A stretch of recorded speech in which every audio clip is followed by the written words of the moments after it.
ನಮಸ್ಕಾರ ಸ್ನೇಹಿತರೆ. ತಮಸೋಮ ಜ್ಯೋತಿರ್ಗಮಯ ಚಾನಲ್ಗೆ ತಮ್ಮೆಲ್ಲರಿಗೂ ಸ್ವಾಗತ. ಈ ದಿನ ನಾನು ಶ್ರೀ ಸಾಯಿ ಸಚ್ಚರಿತೆಯ 40ನೇ ಅಧ್ಯಾಯದ ಬಗ್ಗೆ ನಿಮಗೆ ತಿಳಿಸ್ಕೊಡ್ತೀನಿ.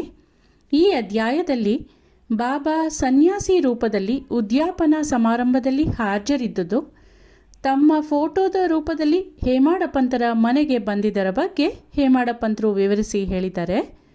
ಬಾಬಾ ಅವರು ತಮ್ಮ ಭಕ್ತರಾದ ಬಾಳಾಸಾಹೇಬ ದೇವ ಅವರ ತಾಯಿಯ ಉದ್ಯಾಪನಾ ಸಮಾರಂಭಕ್ಕೆ ಹೇಗೆ ಹೋಗಿದ್ದರು ಮತ್ತು ಬಾಂದ್ರಾದಲ್ಲಿ ಹೇಮಾಡಪಂತರ ಮನೆಗೆ ಹೋಳಿ ಹುಣ್ಣಿಮೆಯ ಔತಣಕ್ಕೆ ಹೇಗೆ ಬಂದರು ಅನ್ನೋದನ್ನು ಈ ಅಧ್ಯಾಯದಲ್ಲಿ ವಿವರಿಸಿದೆ.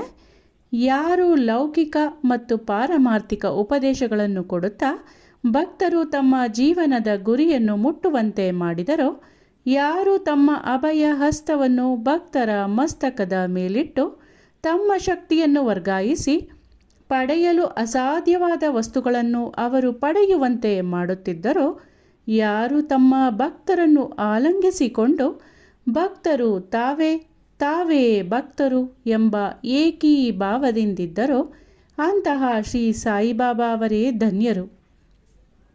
ಈಗ ಉದ್ಯಾಪನಾ ಸಮಾರಂಭದ ಬಗ್ಗೆ ನೋಡೋದಾದರೆ, ಶ್ರೀ ಬಿ ವಿ ದೇವ ಅವರು ಠಾಣಾ ಜಿಲ್ಲೆಯ ಡಹಾಣುವಿನಲ್ಲಿ ಮಾಮಲೆದಾರರಾಗಿದ್ದರು. ಅವರ ತಾಯಿಯು 25ರಿಂದ 30 ಹರಕೆಗಳನ್ನು ಮಾಡಿಕೊಂಡಿದ್ದು, ಆ ಸಂಬಂಧವಾಗಿ ಉದ್ಯಾಪನಾ ಸಮಾರಂಭ ಆಚರಿಸಬೇಕಿತ್ತು.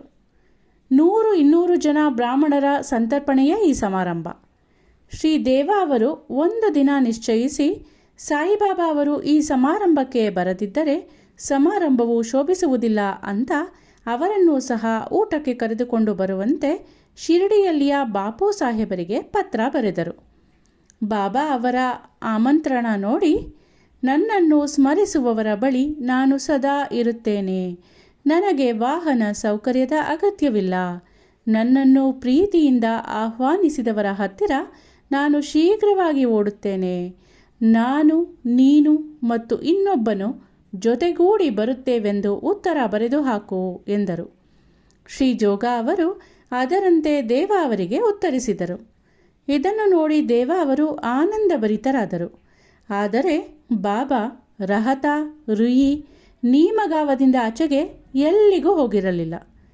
ಆದರೂ ಸಿದ್ಧ ಪುರುಷರಾದ ಬಾಬಾ ಅವರಿಗೆ ಯಾವುದೂ ಅಸಾಧ್ಯವಿಲ್ಲ. ಯಾವ ರೂಪದಲ್ಲಿಯಾದರೂ ಬಂದು ತಮ್ಮ ಅಭೀಷ್ಟವನ್ನು ನೆರವೇರಿಸುತ್ತಾರೆಂದು ಶ್ರೀದೇವ ದೃಢ ಮನಸ್ಸಿನಿಂದ ಇದ್ದರು. ಇದಕ್ಕೆ ಕೆಲವು ದಿನಗಳ ಹಿಂದೆ ಗೋ ಸಂರಕ್ಷಣಾ ಕಾರ್ಯಕರ್ತನೆಂದು ಹೇಳಿಕೊಂಡು ಒಬ್ಬ ಸನ್ಯಾಸಿಯು ಡಹಾಣುವಿನ ರೈಲ್ವೆ ಸ್ಟೇಷನ್ ಮಾಸ್ತರರ ಬಳಿ ಚಂದ ಎತ್ತಲು ಬಂದಿದ್ದನು. ಅವರು ದೇವ ಮಾಮಲೆದಾರರ ಕಡೆಗೆ ಹೋಗಿ ನಿಮ್ಮ ಕಾರ್ಯ ಸುಗಮವಾಗುತ್ತದೆ ಎಂದು ಹೇಳುತ್ತಿರುವಾಗ ಅದೇ ಸಮಯಕ್ಕೆ ಸರಿಯಾಗಿ ದೇವ ಅವರು ಅಲ್ಲಿಗೆ ಬಂದರು. ಸ್ಟೇಷನ್ ಮಾಸ್ಟರರು ಸನ್ಯಾಸಿಗೆ ದೇವ ಅವರ ಪರಿಚಯ ಮಾಡಿಕೊಟ್ಟರು. ಇಬ್ಬರೂ ಕೆಲವು ಕಾಲ ಮಾತುಕತೆ ನಡೆಸಿದರು. ಆಗ ದೇವ ಅವರು, ಈಗ ತಾನೇ ನರೋತ್ತಮ ಶೆಟ್ಟಿ ಅನ್ನೋರು ಬೇರೆ ಕಾರ್ಯಕ್ಕೆ ಚಂದ ಎತ್ತಿದ್ದಾರೆ. ಆದ್ದರಿಂದ ಈಗಲೇ ಇನ್ನೊಂದು ಸಲ ಚಂದ ಎತ್ತುವುದು ಸೂಕ್ತವಲ್ಲ. ಇನ್ನೂ 3-4 ತಿಂಗಳ ನಂತರ ಬನ್ನಿರಿ ಅಂತ ಹೇಳಿ ಕಳುಹಿಸಿದರು. ಮುಂದೆ 1 ತಿಂಗಳ ನಂತರ ಸನ್ಯಾಸಿಯು ಬೆಳಗ್ಗೆ 10 ಗಂಟೆಗೆ ಸರಿಯಾಗಿ ದೇವ ಅವರ ಮನೆ ಬಾಗಿಲಿಗೆ ಬಂದರು. ದೇವ ಅವರು ಆತ ಚಂದ ಎತ್ತಲು ಬಂದಿದ್ದಾನೆಂದು ಭಾವಿಸಿದರು.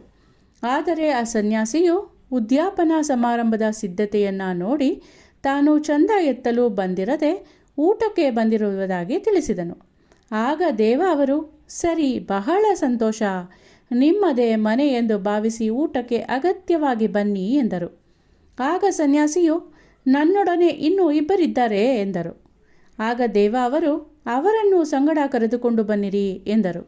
ನಂತರ ಭೋಜನ ಇನ್ನೂ 2 ಗಂಟೆ ಕಾಲ ಇದ್ದುದರಿಂದ ಆ ವೇಳೆಗೆ ನಿಮಗೆ ಹೇಳಿ ಕಳುಹಿಸಲೇ ಅಂತ ದೇವ ಅವರು ಕೇಳಲು ಸನ್ಯಾಸಿಯು ತಾನೇ ನಿಯಮಿತ ಕಾಲಕ್ಕೆ ಬರುತ್ತೇನೆಂದು ತಿಳಿಸಿದರು. ದೇವ ಅವರು ಸರಿಯಾಗಿ 12 ಗಂಟೆಗೆ ಬನ್ನಿರಿ ಎಂದರು. ಆ ಪ್ರಕಾರ 12 ಗಂಟೆಗೆ ಸರಿಯಾಗಿ ಮೂವರು ಬಂದು ಊಟ ಮುಗಿಸಿ ಹೊರಟು ಹೋದರು. ಸಮಾರಂಭ ಮುಕ್ತಾಯವಾದ ನಂತರ ದೇವ ಅವರು ಸಾಯಿಬಾಬಾ ತಮ್ಮ ಮಾತಿನಂತೆ ನಡೆದುಕೊಳ್ಳಲಿಲ್ಲವೆಂದು ಖೇದದಿಂದ ಶ್ರೀ ಜೋಗ ಅವರಿಗೆ ಪತ್ರ ಬರೆದರು. ಜೋಗ ಅವರು ಬಾಬಾ ಅವರ ಹತ್ತಿರ ಹೋಗಿ ಆ ಪತ್ರವನ್ನು ಅವರ ಮುಂದಿಟ್ಟರು. ಅದನ್ನು ಒಡೆದು ನೋಡುವ ಮೊದಲೇ ಬಾಬಾ ಅವರು, ಹಾಂ, ಏನು, ನಾನು ಹೋಗಲು ಮಾತು ಕೊಟ್ಟು ಮೋಸಗೊಳಿಸಿದ್ದೇನೆಯೇ? ನಾನು ಇಬ್ಬರ ಸಂಗಡ ಹೋಗಿ ಭೋಜನದಲ್ಲಿ ಭಾಗವಹಿಸಿ ಸಂತೃಪ್ತಿಯಿಂದ ಹಿಂದಿರುಗಿದ್ದೇನೆ. ಅವನು ನನ್ನನ್ನು ಗುರುತಿಸಲಿಲ್ಲ. ಹಾಗಿದ್ದರೆ ನನ್ನನ್ನು ಅವನು ಆಮಂತ್ರಿಸಿದ್ದಾದರೂ ಏಕೆ? ಆ ಸನ್ಯಾಸಿಯು ಚಂದ ಎತ್ತಲು ಬಂದಿದ್ದಾನೆಂದು ಆತನು ಭಾವಿಸಿದಾಗ, ಇಲ್ಲ, ನಾನು ಊಟಕ್ಕೆ ಬರುವೆನೆಂದು ತಿಳಿಸಿ ಅವನ ಅನುಮಾನವನ್ನು ಪರಿಹಾರ ಮಾಡಲಿಲ್ಲವೇ? ನಂತರ ನಾವು ಮೂವರು ಊಟ ಮಾಡಿ ಬರಲಿಲ್ಲವೇ? ನಾನು ಮಾತಿನಂತೆ ನಡೆಯಲು ಸರ್ವಸ್ವವನ್ನು ತ್ಯಾಗ ಮಾಡಬಲ್ಲೆ. ನಾನೆಂದು ಆಡಿದ ಮಾತಿಗೆ ತಪ್ಪಲಾರೆ ಎಂದು ಬಾಬಾ ಹೇಳಿದರು. ಈ ಉತ್ತರವನ್ನು ಕೇಳಿದ ಜೋಗ ಆನಂದ ಭರಿತರಾಗಿ ಮರು ಟಪಾಲಿಗೆ ದೇವ ಅವರಿಗೆ ಉತ್ತರ ಬರೆದು ತಿಳಿಸಿದರು. ಅದನ್ನು ಓದಿ ದೇವ ಅವರಿಗೆ ಅತ್ಯಾನಂದವಾಯಿತು. ನೇತ್ರಗಳಿಂದ ಆನಂದ ಬಾಷ್ಪಗಳು ಹರಿದವು.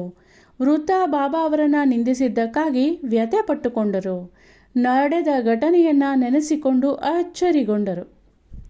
ಈಗ ಹೇಮಾಡ ಪಂತರ ಹೋಳಿ ಔತಣ ಹೇಗಿತ್ತು ಅನ್ನೋದನ್ನು ನೋಡೋಣ. ಈಗ ಬಾಬಾ ಅವರು ತಮ್ಮ ಫೋಟೋ ರೂಪದಲ್ಲಿ ತಮ್ಮ ಭಕ್ತನೊಬ್ಬನ ಅಭೀಷ್ಟವನ್ನು ಹೇಗೆ ನೆರವೇರಿಸಿದರು ಅಂತ ಹೇಮಾಡ ಪಂತರು ತಿಳಿಸಿದ್ದಾರೆ. ಅಂದು 1917 ಹುಣ್ಣಿಮೆ ಬೆಳಗಿನ ಜಾವದ ಸಮಯದಲ್ಲಿ ಹೇಮಾಡ ಪಂತರಿಗೆ ಈ ರೀತಿ ಕನಸು ಬಿದ್ದಿತು. ಬಾಬಾ ಅವರು ಸನ್ಯಾಸಿ ರೂಪದಲ್ಲಿ ಅವರ ಕನಸಿನಲ್ಲಿ ಕಾಣಿಸಿಕೊಂಡು ಅವರನ್ನು ಎಚ್ಚರಿಸಿ, ನಿನ್ನಲ್ಲಿಗೆ ಊಟಕ್ಕೆ ಬರುತ್ತೇನೆಂದು ತಿಳಿಸಿದರು. ನಂತರ ಬೆಳಗಾಗಿ ಎಚ್ಚರಾದಾಗ ಸಾಯಿಬಾಬಾ ಅವರಾಗಲಿ ಸನ್ಯಾಸಿಯಾಗಲಿ ಕಾಣಲಿಲ್ಲ. ನಂತರ ಕನಸನ್ನು ಜ್ಞಾಪಿಸಿಕೊಂಡರು. ಸನ್ಯಾಸಿಯು ಹೇಳಿದ ಪ್ರತಿ ಶಬ್ದವು ಅವರ ಸ್ಮೃತಿಪಥಕ್ಕೆ ಬಂದವು. ಅವರು 7 ವರ್ಷಗಳಿಂದ ಬಾಬಾ ಅವರ ಸಂಪರ್ಕ ಪಡೆದರು ಮತ್ತು ಸದಾ ಬಾಬಾ ಅವರನ್ನು ಧ್ಯಾನಿಸುತ್ತಿದ್ದರೂ ಸಹ ಬಾಬಾ ಅವರು ತಮ್ಮ ಮನೆಗೆ ಊಟಕ್ಕೆ ಬರಬಹುದೆಂದು ಅವರು ತಿಳಿದಿರಲಿಲ್ಲ. ಕೂಡಲೇ ತಮ್ಮ ಹೆಂಡತಿಗೆ, ಈ ದಿನ ಹೋಳಿ ಹಬ್ಬವಾದುದರಿಂದ ಒಬ್ಬ ಸನ್ಯಾಸಿ ಅತಿಥಿಯಾಗಿ ಊಟಕ್ಕೆ ಬರುವರೆಂದು ಹೆಚ್ಚು ಅಡಿಗೆ ಮಾಡಲು ಹೇಳಿದರು. ಆಗ ಆಕೆ, ಯಾರು, ಎಲ್ಲಿಂದ ಬರುತ್ತಾರೆ ಎಂದು ಕೇಳಲು ತಮ್ಮ ಕನಸನ್ನು ಹೇಮಾಡ ಪಂತ ಅವರ ಹೆಂಡತಿಗೆ ವಿವರಿಸಿದರು. ಅವಳು ಅನುಮಾನದಿಂದ, ಬಾಬಾ ಅವರು ಶಿರ್ಡಿಯ ರುಚಿಕರವಾದ ಊಟ ಬಿಟ್ಟು ನಮ್ಮ ಮನೆಯ ಸಾದಾ ಊಟಕ್ಕೆಂದಾದರೂ ಬರುತ್ತಾರೆಯೇ ಅಂತ ಕೇಳಿದಳು. ಆಗ ಹೇಮಾಡ ಪಂತರು, ಬಾಬಾ ಅವರೇ ಸ್ವತಃ ಬರದಿದ್ದರೂ ಯಾರಾದರೂ ಒಬ್ಬ ಅತಿಥಿ ರೂಪದಲ್ಲಿ ಬರಬಹುದೆಂದು ಹೆಚ್ಚಿಗೆ ಅಡಿಗೆ ಮಾಡುವುದರಿಂದ ನಷ್ಟವೇನೂ ಇಲ್ಲ ಅಂದರು. ಮಧ್ಯಾಹ್ನದ ಹೊತ್ತಿಗೆ ಅಡಿಗೆ ತಯಾರಾಗಿತ್ತು. ದೇವರ ಪೂಜೆ ನೆರವೇರಿಸಿ 2 ಸಾಲು ಎಲೆ ಹಾಕಿದರು.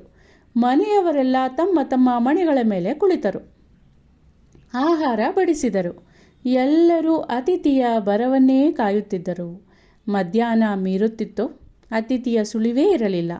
ನಂತರ ಬಾಗಿಲು ಹಾಕಿ ತುಪ್ಪ ಬಡಿಸಿದರು. ಇನ್ನೇನು ಎಲ್ಲರೂ ಊಟ ಮಾಡಲಾರಂಭಿಸಿದರು ಎನ್ನುವ ಸಮಯಕ್ಕೆ ಸರಿಯಾಗಿ ಬಾಗಿಲು ಬಡಿದ ಸಪ್ಪಳ ಕೇಳಿಸಿತು. ಹೇಮಾಡ ಪಂತರು ಹೋಗಿ ಬಾಗಿಲು ತೆರೆದು ನೋಡಲಾಗಿ ಅಲ್ಲಿ ಅಲಿ ಮಹಮ್ಮದ್ ಮತ್ತು ಇಸ್ಮು ಮುಜಾವರ ಅವರನ್ನು ಕಂಡರು. ಮನೆಯವರೆಲ್ಲ ಊಟಕ್ಕೆ ಕುಳಿತಿರುವುದನ್ನು ನೋಡಿ ತೊಂದರೆ ಕೊಟ್ಟಿದ್ದಕ್ಕಾಗಿ ಅವರು ಕ್ಷಮೆ ಬೇಡಿ, ಊಟ ಮಾಡಲು ನಿಮಗೆ ಎಲ್ಲರೂ ಕಾಯುತ್ತಿದ್ದಾರೆ, ಇದನ್ನು ತೆಗೆದುಕೊಳ್ಳಿ ಎಂದು ಹಳೆ ಕಾಗದದಲ್ಲಿ ಸುತ್ತಿದ್ದ ಫೋಟೋವೊಂದನ್ನು ಹೇಮಾಡ ಪಂತರ ಕೈಗಿತ್ತು. ನಂತರ ನಾವು ಎಲ್ಲವನ್ನ ವಿವರವಾಗಿ ತಿಳಿಸುವೆವು, ನೀವು ಊಟ ಮುಗಿಸಿ ಬನ್ನಿ ಅಂತ ಹೇಳಿ ಅಲ್ಲಿಂದ ಹೊರಟು ಹೋದರು. ಹೇಮಾಡ ಪಂತರು ಅದನ್ನು ಬಿಚ್ಚಿ ನೋಡಲಾಗಿ ಶ್ರೀ ಸಾಯಿಬಾಬಾ ಅವರ ಸುಂದರ ಫೋಟೋ ಕಂಡು ಆನಂದಭರಿತರಾದರು. ನಂತರ ಆ ಫೋಟೋ ಕಣ್ಣುಗಳಿಗೆ ಒತ್ತಿಕೊಂಡು ಭೋಜನ ಗೃಹಕ್ಕೆ ಬಂದು ಅತಿಥಿಗಾಗಿ ಕಾದಿರಿಸಿದ್ದ ಸ್ಥಳದಲ್ಲಿ ಅದನ್ನಿಟ್ಟು ನೈವೇದ್ಯ ಅರ್ಪಿಸಿ ಎಲ್ಲರೂ ಊಟ ಮಾಡಲಾರಂಭಿಸಿದರು. ಕನಸಿನಲ್ಲಿ ಹೇಳಿದಂತೆ ಸ್ವತಃ ಬಾಬಾ ಅವರೇ ತಮ್ಮ ಮನೆಗೆ ಊಟಕ್ಕೆ ಬಂದಿರುವರೆಂದು ಭಾವಿಸಿ ಎಲ್ಲರೂ ಅನನ್ಯವಾಗಿ ಫೋಟೋಕ್ಕೆ ವಂದಿಸಿದರು. ಅಲಿ ಮಹಮ್ಮದ ಅವರಿಗೆ ಫೋಟೋ ಹೇಗೆ ದೊರಕಿತು, ಹೇಮಾಡ ಪಂತರಿಗೆ ಅದನ್ನು ಏಕೆ ಕೊಟ್ಟರು ಅನ್ನೋದನ್ನು ಮುಂದಿನ ಅಧ್ಯಾಯದಲ್ಲಿ ವಿವರಿಸಿ ಹೇಳ್ತೀನಿ. ಇಲ್ಲಿಗೆ ಈ ಅಧ್ಯಾಯ ಮುಕ್ತಾಯವಾಯಿತು. ಮುಂದಿನ ಅಧ್ಯಾಯದಲ್ಲಿ ಮತ್ತೆ ಭೇಟಿ ಮಾಡೋಣ. ಶ್ರೀ ಸಾಯಿ ಪ್ರಣಾಮ. ಧನ್ಯವಾದಗಳು.